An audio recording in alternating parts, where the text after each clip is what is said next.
Assalamualaikum warahmatullahi wabarakatuh. Kembali lagi bersama saya Miftah Huda dalam Bicara Bola. Pada kesempatan kali ini kita akan membahas lanjutan Liga Premier League antara Newcastle United menghadapi Manchester City, yang mana pertandingan berlangsung di kandang dari Newcastle United.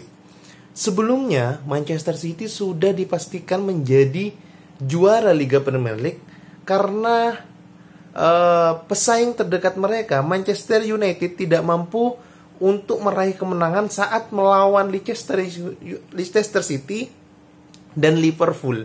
Sehingga poin dari Manchester City tidak terkejar oleh Manchester United.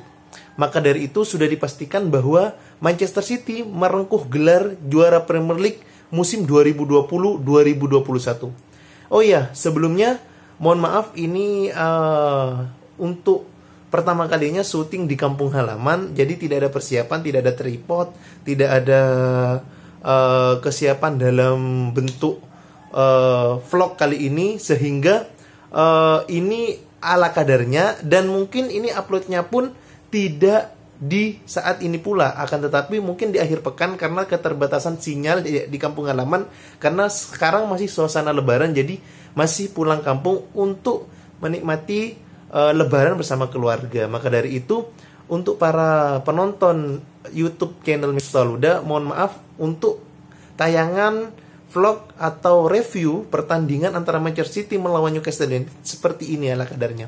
Akan tetapi kalau kita membedah secara pertandingan, tentunya Manchester City sudah mengamankan poin untuk meraih Scudetto atau meraih gelar juara pada musim ini, sehingga Pep Guardiola tidak mau mengambil banyak resiko untuk menurunkan pemain-pemain inti dari Manchester City. Ya, kita tahu pemain inti dari Manchester City adalah pemain inti yang mereka terapkan atau mereka mainkan saat di Liga Champions, di mana menggunakan false nine, semuanya adalah gelandang. Ada Kevin De Bruyne, ada Riyad Mahrez, Phil Foden, Ilkay Gundogan, Bernardo Silva, Fernandinho gitu kan.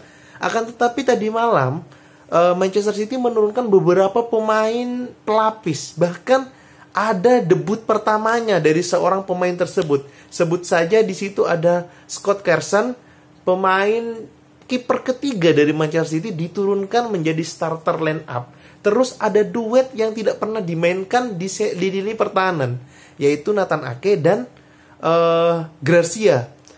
Sebenarnya Nathan Ake dan Garcia ini pada dasarnya merupakan pilihan terakhir di lini pertahanan. Akan tetapi karena Manchester City tidak mau mengambil resiko menurunkan pemain inti karena takut cedera dan menghadapi Liga Champions di akhir bulan ini, maka dari itu Pep Guardiola merotasi pemainnya dan memberi kesempatan pemain yang tidak pernah tampil sebelumnya, sehingga banyak pemain-pemain baru mengisi skuad line up Manchester City melawan Newcastle United.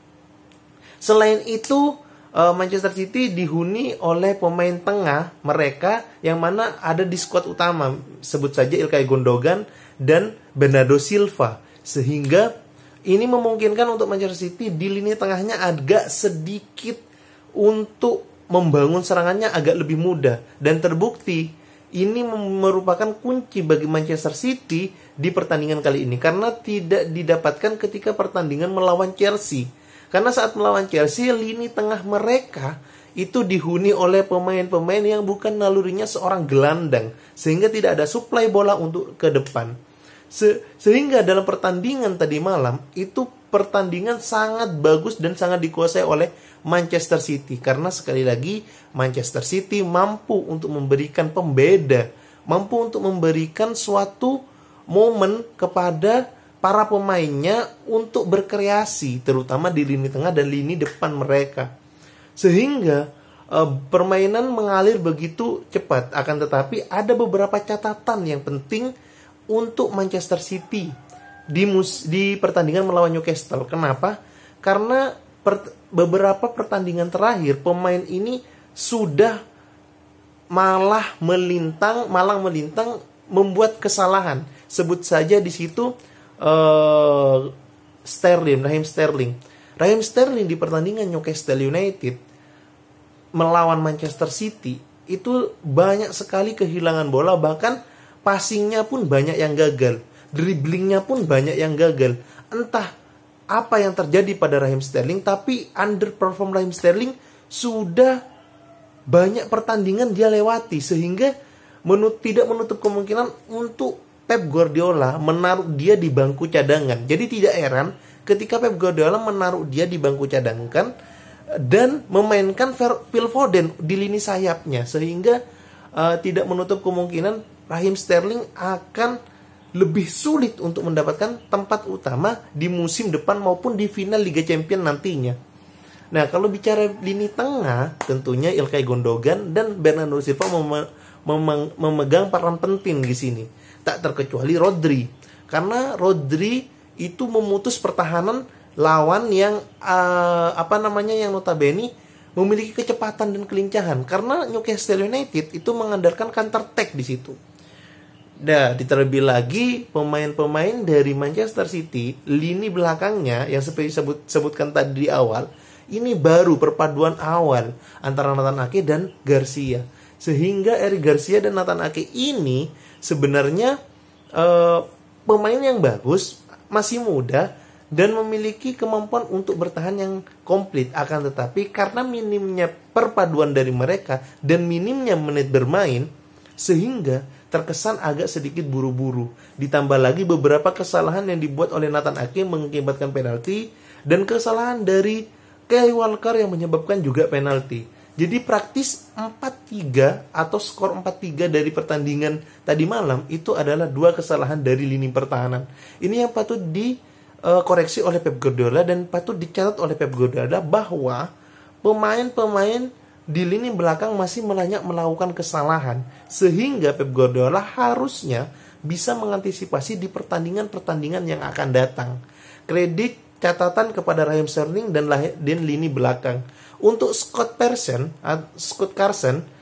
kiper ketiganya, ini bermain cukup bagus, akan tetapi karena perpaduan di center back-nya kurang begitu padu, sehingga terjadilah gol pertama akibat dari sepak pojok, dan gol kedua ketiga pun karena penalti. Selebihnya itu bermain sangat bagus Carson ini, sehingga patutlah debut pertamanya di Liga Premier ini meraih 3 poin untuk Manchester City, dan Carson menjaganya di lini gawang, penjaga gawang itu sangat bagus. Nah, bicara terkait kredit poin, kita patut kredit atau apresiasi terhadap salah satu pemain, yaitu Ferran Torres. Kenapa? Karena Ferran Torres ini nalurinya adalah seorang gelandang sayap, bisa menyisir dari sisi sayap kanan maupun sisi sayap kiri, dan menjadi seorang striker. Dia tidak memiliki dribble yang sangat bagus, dia tidak memiliki tendangan yang sangat bagus, tapi instingnya dan positioningnya itu adalah seorang striker sekali. Makanya ketika Pep Guardiola akhir pertandingan itu membahas bahwa seorang Ferran Torres adalah pembelian yang sangat sempurna. Dia bisa bergerak dari sisi sayap sebelah kanan maupun sebelah kiri, bahkan bisa menjadi seorang striker. Ini yang dibutuhkan oleh Manchester City, dan ini adalah pembelian yang sangat sempurna. Dan untuk Ferran Torres, ini adalah pertandingan pertama kalinya dia menciptakan hat-trick pertamanya di Liga Premier League. Patut kita apresiasi terhadap anak muda ini karena masih usianya 20-an, 21 apa 22 gitu.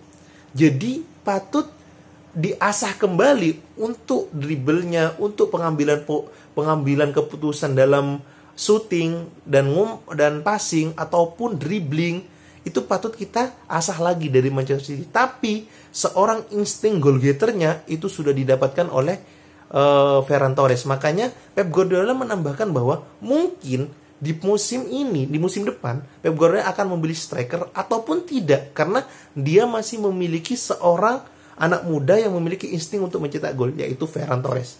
Itu komentar dari Pep Guardiola terhadap Ferran Torres. Dan selamat untuk Manchester City atas kemenangan ini, dan selamat untuk Ferran Torres atas hat-tricknya ke gawang Newcastle United. Teruslah berkembang anak muda, semoga insting golnya terus diasah dan menjadi goal getter selanjutnya, suksesor dari Sergio Aguero. See you guys.